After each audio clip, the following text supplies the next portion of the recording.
Yani mushunchalar ishning ichida bir yozuvchi bo'lib ketdingiz. İngilizce başta neşr qilindi o kitabınız. Taşmı tushgan yerda aziz. Tushgan yerda aziz. Bu kitap albatta hozir turkchaga tarjima qilib setilyapti. Boshqa nemischaga tarjima qilindi-ku? Shunda. Xitoychasimi chiqish oldi inshaalloh. Yani nayeti albatta bütün sizning bir hayotingiz tasvirlangan. Bu kitap haqida buni yozishga turtki bo'lgan narsalar qanday qilib bu kitobni yozdingiz? Yozgandan keyin balkim Oslo degan nurg'un forumda so'zlash masalalarimi kitobdan keyin bo'lgan ishmi oldidagi ishlar? Oslo forumusiga chiqish uning oldida bo'lgan. Kitobni jiqta qoldi desam bu masala kitobninki yozish sababi haqida biroz to'xtalsangiz. Pandemik vaqti ya'ni bu Covid virus tarqalgan mezgilde hemimiz öyleydi soğunup kaldık. Xitoy virusi. Delmiş mezgil. Men üçün bek yaxşı bir fırsat oldu kitap yazış için. Kitap yazış bir qancha qitim xiyolimga kelgan ammo xizmatning sijilligi bu sabablar bilan tutish qilolmagandim. Men kitap yazış takliflari bir qancha Amerikadagi nashriyotlar, Angliyadagi nashriyotlar tarafidan kelgandi. Shu men Magnitsky mukofotiga erishgandan keyinlam. Ama ben şu vaqt chiqarolmaganligim sababdan rad qilib kelgan, ammo shu uydan o'tirib xizmat qilayotgan jarayonda yana 2-3 soat yo'lga ketadigan vaqtimiz ishib qoldi, mundaqcha aytganda boshqa ishlarimiz uchun. Shu vaqtni qanday nima ishlarni qilsam bo'ladi degan vaqtimda shu kitob yozish ya'ni taklifi keldi, shu Angliyadagi va Nyu-Yorkdagi tarmoqlari bor bo'lgan, xalqaro tanilgan bir nashriyat tarafidan shuning bilan bu kitobni yozishga tamshaldim va kitobimiz nashrdan chiqdi. Bunga tash yana tushgan yerda aziz degan so'zni qo'yishimlik sabab biz muhojiratga har bir Uyg'urning holini shu tash shu bir eg'iz aqliya so'z mundaqcha aytganda mujassamlab berdi deb o'ylayman. Mayli qandoq isl yerlarda yashaylik, qandoq turmush sharoitlariga ega bo'laylik va mayli qanday taraqqiyot fursatlari kelsin. Yanada vatanimizdan ayrilganimiz uchun ko'nglimiz suni.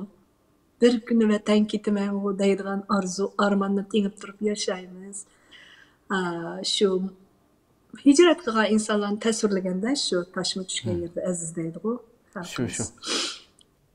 Şu taş menkenme. Şu bu taşның hikayesini desem yana uzarıp ketadigan bo'ldi bu ziyoratimiz. Bunu keyingi qitim qilib qo'yamdik, yana so'zlab bermanmi? Shu dadam qisqa bir aslab o'tsangiz bo'ldi. Ma'qul. Amerikaga kelib bir oydan keyin opam dadam xalta soldi menga. Xaltaning ichidan quruq uzum, bir talnan opam solgan. Bir doppa, bir jaynamaz, momamdan qolgan jaynamaz. Keyin bu taş batdi. Taş chiqdi. Başta o'yladim, bu ig'irlik to'shmay taşni ichiga sap qo'ydim deb o'yladim dastlabda. Hayajon bilan ochsizga bir xalta kelgan, ko'rmagan. Ailangiz bilan tuzuk munosabat qilmagan bir vaqt tunji xaltaning ustiga. Men har qanday narsani puraq sezimim alaydi, kuchlik chiqarib, har qanday bir nimani puraq baqaman. Endi tuyg'um puraqlar bilan bog'lanishli. Shu toshni qo'limga oldim, purdim. Buni nimaga solgandi deb o'tirib, ko'zimni yumib purg'inimni bilmay, meni Urumchiga akatdi. Puraq. Bu tosh tuproqdan olamizmi? Tuproq tushgan tosh. Tuproqdagi tosh. Yağmur yığıp bo'lgandan keyin bilamsizki bir xil hid ko'tarildi tuproqdan. Albatta. Bir xil nam tuproqning hidi. Urumchidagi u hid hozirgacha esimda-da, shu har qanday izlayman yağmur yaqandan keyin yo'l yurishga amroqman. Ammo u o'xshamaydi qara. Har qanday boshqa tuproqning hidi bizning aşı jutning kindiq kinaz to'kilgan jutning yağmurdan keyingi tuproqning hidiga qat'iy o'xshamaydi. Shu tash dal aş tuprağımның mening qinim tökülgen Şərqi Türkistan paytaxtı Ürümçi tuprağının özəmning mələmning tuprağının turğıdı. Meni dərhal şöyle ketdi. His qildim, qo'llarim titrab ketdi. İlk sevginiş, ilk judalık. Şu bilan tushundim, ha, dadam hamma narsani ma'noliq bildiradigan dadam tarbiyani ma'noliq qiladi-chi bizga, bevosita bunday qilmay.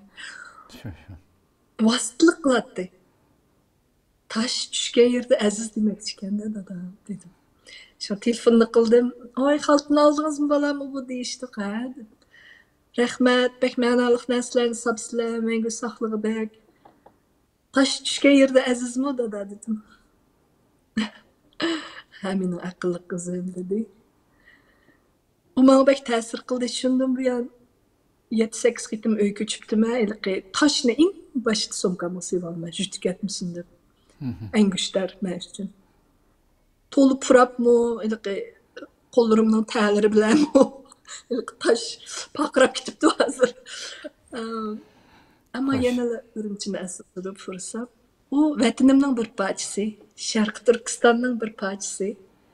Albatta. Yani parçalanmaydiganligini, taş degan en qattiq jism o dunyoda kimdi? Qattiq jismlarning biri. O taş bilan bog'lanishlik bakchiq ahliya so'zlarimiz barkan, tuyg'ularimizni taş orqali bak yaxshi ifodalaydiganmiz. Tabiatga bak bog'lanishlik bir millat bo'lg'ashqimikin. Şuna o taşını tanladım. Şu taş tushgan yerda aziz degan bu kitobning yozilish sababi, ilhomi shu vatandan avatilgan dadamning ma'noliq yetkazgan bir signali. Shuning ilhomi bilan vataningizni unutib qolmang, kimligingizni unutib qolmang degan bir dadamning ko'ngil so'zi. Hakikaten yani sizin için kitabım bu. Bir Uygur'un yani sizin hayatınız bir aslama şekilde sübetlengen bir kitap olgan bilen eminette davayımızı anlatış için her bir Uygur'un tatip etken azabını okuyan kişi çunkuru his kıldıgan kitaptan kısa düşündürüşte kullanmamı yapılamadım. Mişa Türkiye'deki halkımızga bu Türkçesini başkalarına Mişa'daki kardeşlerimizle tanıştırış için İngilizcesi olsa başka devletlerdeki halklarga bizning Uyg'ur xalqining nimani tatib atganligini his qildirish uchun bunday kitoblar albatta intayin qimmatlik. Ko'p rahmat aytamiz hamda. Ko'p rahmat sizga. Hamda kitobimning yeri Abdullah Gipozni tatib oldim. Uyg'urlar chunki qo'lga ilib o'qish fursatiga erishganlar bak oz deb o'ylayman, chunki inglizcha chiqdi kitob. Uyg'ur kim deganni Uyg'urlarning tonilishi, mundaqcha aytganda, haqiqiy turda xalqaraga ma'lum bo'lishi, shu lagerlarga qamalgandan keyin bo'ldi desak, oshirib aytgan bo'lmaymiz. Burun nagil yashayli, men Uyg'ur desak, Uyg'ur degan nima deb so'raydi. Bildiganlarni aytib azdi. Tadqiqot qilayotganlar u bo'la bilmagicha siyosiy masalalarga ancha-muncha ko'ngil bildigan insonlardan boshqa. Shunga men biz izilgen bir millet süpütüde dünyada tonuluşumu gururum çidimigandı. Ben dedim o sizge özümden derdini anlatıp atkan minutun özlümü gururum bütçülağılıktı. Şu bu milletin kandak iradilik, kandak özünün erkinlik arzusudan yanmaydıgan, kançilik özlük kimliginden pəxrilindiğen bir millet ikenligini ve dünyaya kançilik tökpülerini koşkan ve koşalaydıgan, kançilik mihriban ve özara her qandaq o'xshamaslikni qabul qila oladigan va moslashib yashay oladigan, to'kib qo'sha oladigan, tirishchan, umidlik bir jasoratli millat ekanligini shu cho'nqur his qildirish uchun ham shu kitobni yozdim. Va shu jihatlardan bir Gulchehraning tug'ilib o'sib yetilish hikoyasi orqali bir Uyg'urning qandaq bo'lib o'z kimligidan hech kim hatto irqiy qirg'inchilikmi yani voz kechgizolmaydigan bir millat bo'lib yaralgan.